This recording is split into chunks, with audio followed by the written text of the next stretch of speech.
for a really simple irrigation system you can use, I really like Rainbird's 1/4 inch emitter line.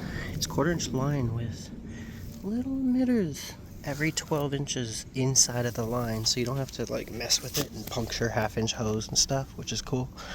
But the way I get it started is obviously from a hose connection, but I go to a one-way hose connection to allow me to turn off both ends, to allow me to keep like dirt out of the line and stuff, and then to obviously keep me from spraying water all over the place every time I connect it. But as you see, it goes to a 4-way manifold back to the 1/2 inch hose, and I have two 50-foot lines coming off of that with the 12-inch emitters. And then I have, every now and then, I just have these, which are like auxiliary lines. See,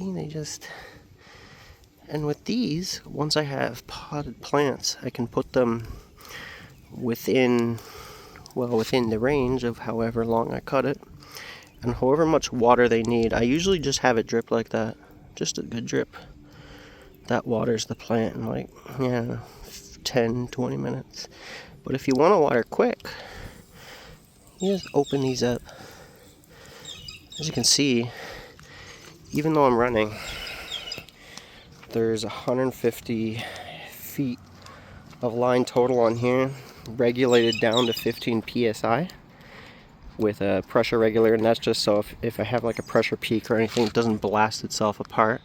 But as you can see, even though I have 150 feet of it, and with the auxiliary oopsie daisy, and with the auxiliary lines connected, the pressure is still good enough for me to, like you can see, I'm testing it right here right now. There's enough pressure for them to spray way more than I need to. We're gonna turn these down because the test is basically complete. And then where's my blue one? I have a blue, oh there it is. These are different kinds of sprinklers basically. There's a Sunfinity sunflower right there. And these ones are similar to the red emitters, but instead of having like a little shower, they have a little dome. And those sprinkle water a lot further. Like you can see, we're basically getting a, I don't know, 1.5 foot radius here, so pretty good sprinkle for an area if you need it. I don't use this kind of emitter often, but they're cool if you need them. Cool for plants that like to get wet, but as you see right here, I'm growing plants that more or less don't like to get wet. So that will be going in a potted plant. Other than that, most of the water from my bee strip here by the road will get its water from the 1/4 inch emitter line with the drippers every 12 inches. At some parts in the garden here where I know I'm going to need more water, where I know I have it planted quite dense, I have 3, so I have it spaced about a foot apart, so 6 inches. And then in areas over here where I don't expect to plant as much, it's just the one. I only turned it on about, I don't know, a few minutes ago, and it's just starting to drip over here. The thing that does suck when you do it this way is the further you do get from your source, it does drip a little less. But as you can see, here's 150 feet down the line. This is the absolute last emitter. I have it plugged up right there. If I want, I can run more auxiliaries right there. I'm sure there's enough pressure. It's just, it gets to a point where 150 feet down the line, it does drip slower, but more than adequate. That's gonna get our spot nice and wet. As you can see, it's already starting to get some spots in the dirt. I usually leave this running for around 15 to 20 minutes, depending on how hot it is, how much sun there's been. But this is its first day running right now, so it takes a little longer for it to saturate the ground. Just an example right here. It looks like it's not getting your soil as wet as it needs to be, but watch. If you dig down a little bit between them, you start to get wet soil.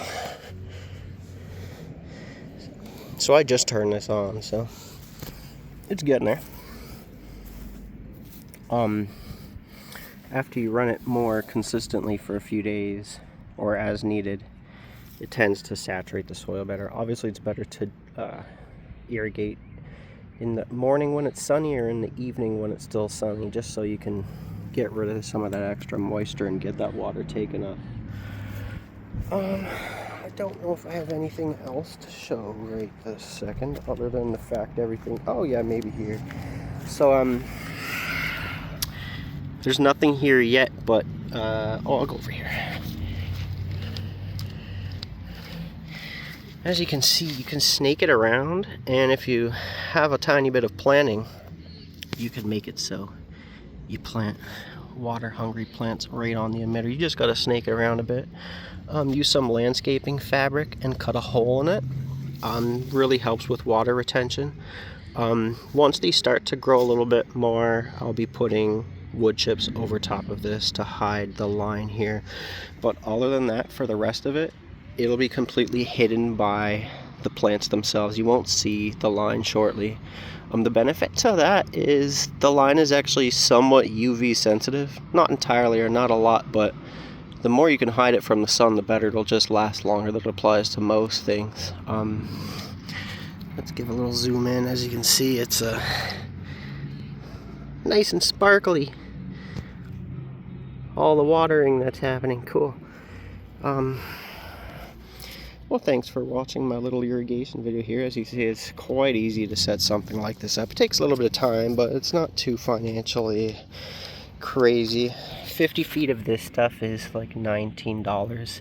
The odds you need more than one line of it is pretty slim unless you have a massive place to irrigate like what I'm doing here. If you have just a typical garden, realistically speaking,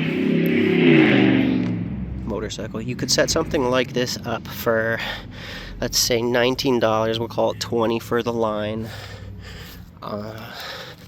A 15 psi regulator is like $15-20. We'll call it another 20. And then an adapter from Home Depot for the quarter inch is like, I don't know, $10-15. So altogether, you could get a very effective irrigation system for only $60-75 that keeps you from having to water all the time. I think it's worth it. Some of this line is on its third life now, third season, so it's still in perfectly good condition. It's still fully flexible. Like you can see, it's not rigid or nothing. Completely flexible. I have a brand new line of it over here, and you can't even tell which one's the brand new one. I don't know. You can't really tell. They all look the exact same, even though they're years in life apart. So that's a good thing. I'm excited for them to keep effective. It's always nice to buy things for your garden that you don't have to perpetually replace every year. Keeps it out of the landfill. One thing you got to keep in mind of is, as you can see, I have it down on landscaping fabric here, and this landscaping fabric is actually not water resistant. Like if you push the water in, it'll start to like soak through, but in order to help it out, you just, like I showed you over here, you can just cut slits and it'll sink in. No problem about it. I'm still in the middle of planning this here. Once I get more planning and once I have more to show, I'll definitely show you. I'm gonna be doing all red, orange, and yellow flowers in here this year, with the exception of some purple perennials for the bees. Alright, see ya.